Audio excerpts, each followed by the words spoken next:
तो फाइनली नमस्कार दोस्तों, आज हो चुकी है अपनी 16 अगस्त 2026 और मेरा नाम भूपेंद्र सिंह है और मैं एक अनुसूचित जाति से आता हूँ जिसको जनरल कास्ट की लैंग्वेज में चमार भी बोलते हैं। तो आज मेरा मुद्दा ये है कि मैंने इंस्टाग्राम को बहुत स्क्रॉल किया आज रात में, तो उसमें निकल के ये आया है कि जो हमारे अभिजीत दीप के भाई हैं सीजेपी पार्टी के, उन्होंने एक मिशन चलाया हुआ था कि स्कूल व्यवस्था ठीक करो, हर एक स्कूल में जाके वहाँ का जो स्थिति है उसको हम बताएंगे।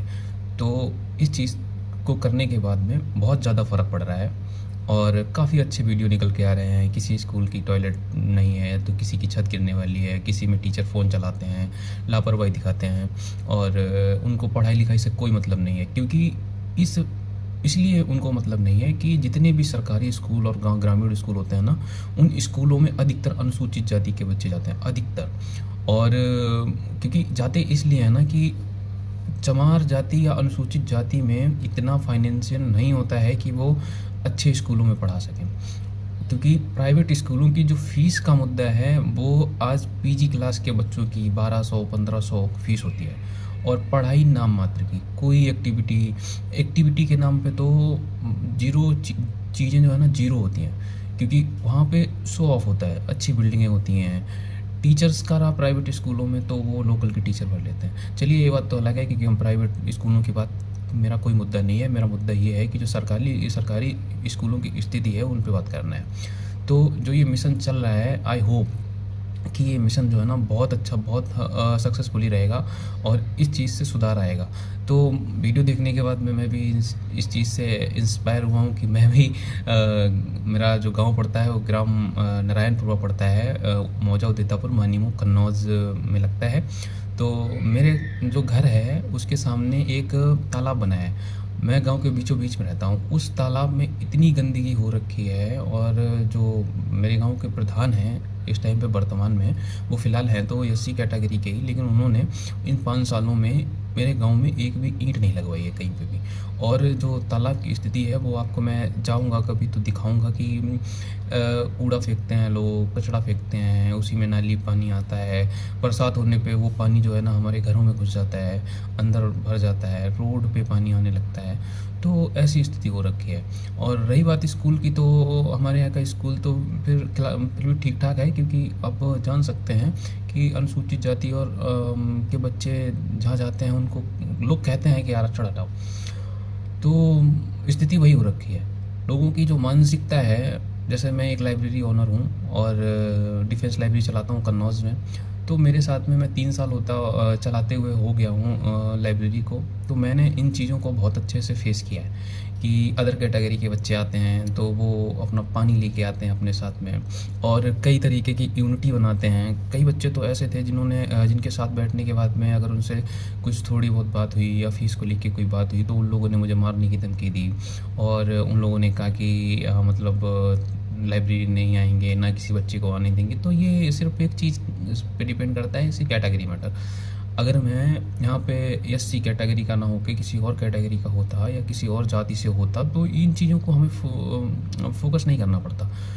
और ये जिस जगह पे मैं रहता हूँ उस जगह पे काफ़ी ओबीसी लोगों का बोलबाला है। हालांकि है भी, हमारी अनुसूचित जाति के लोग भी हैं, लेकिन लोग यूनिटी बना लेते हैं। तो जो लोग कहते हैं कि आरक्षण ख़त्म करो, उन लोगों को एक बार गाँव में जाके, हमारे पास का एक गांव है कुशटिया, वहाँ पे पूरा एक जात का है, अनुसूचित जाति, उसमें चमार लोग रहते हैं। तो जो ये कहते हैं कि आरक्षण हटाओ, हम इतने नंबर से रह गए, इतना कट ऑफ गया है, ये गया है, तो वो लोग एक बार इस गांव में एक बार विजिट करके देखें।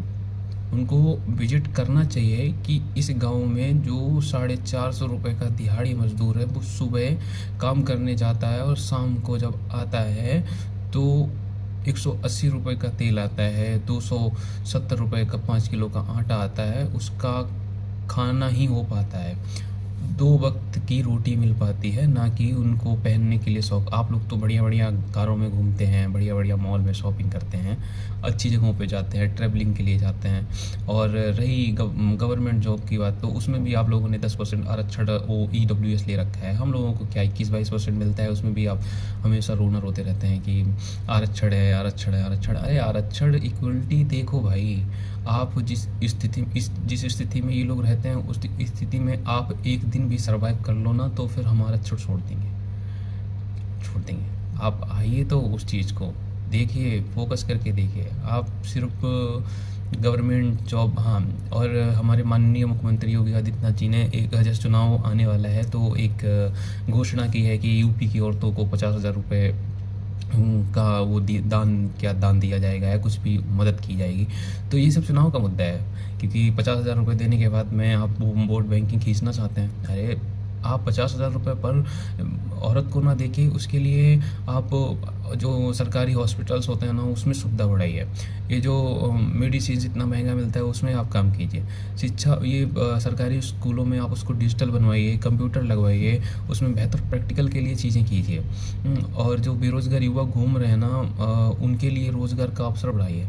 अरे ठीक है, आपने युवा उद्यमी योजना कर रखी है, लेकिन वो युवा उद्यमी योजना उन लोगों को ही मिल पाती है जिनका बैंक में सोर्स है। और कई सारी चीज़ें हैं। मैं खुद युवा उद्यमी योजना का वो लेने के लिए कई बार बैंक गया हूँ, कई बार, लेकिन कुछ नहीं होता है।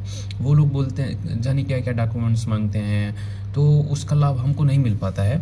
तो ये बहुत बड़ी चीज़ है, नहीं मिल पाता है हमको। तो इस चीज़ को थोड़ा सरल बनाइएगा, थोड़ा देखिएगा। और ये 50,000 रुपये जो आप महिलाओं को देने वाले हैं इसमें तो युवाओं को भी देख लीजिएगा, क्योंकि युवा पढ़ा लिखा बेरोज़गार घूम रहा है। अब रही कि बेरोज़गार क्यों घूम रहा है, उसके अंदर स्किल्स नहीं है। अरे जहाँ स्किल्स आप सिखाते हैं, वहाँ पे भी जो लोग सिखाते हैं उनमें भी स्किल्स नहीं है। वो लोग स्किल्स के नाम पे एक कॉपी पेन पे चीज़ें लिखाते रहते हैं, कोई प्रैक्टिकल का कोई सोर्स नहीं है, कुछ भी नहीं है। तो ये चीज़ें हैं, इससे कोई फ़र्क नहीं पड़ता है कि स्किल्स के इतने सारे प्रोग्राम चल रहे हैं। अरे उस स्किल्स का मतलब भी होना चाहिए कि क्या सिखा क्या रहे हैं आप, क्या नहीं सिखा रहे हैं। आप प्रैक्टिकल करवाइए उन चीज़ों को।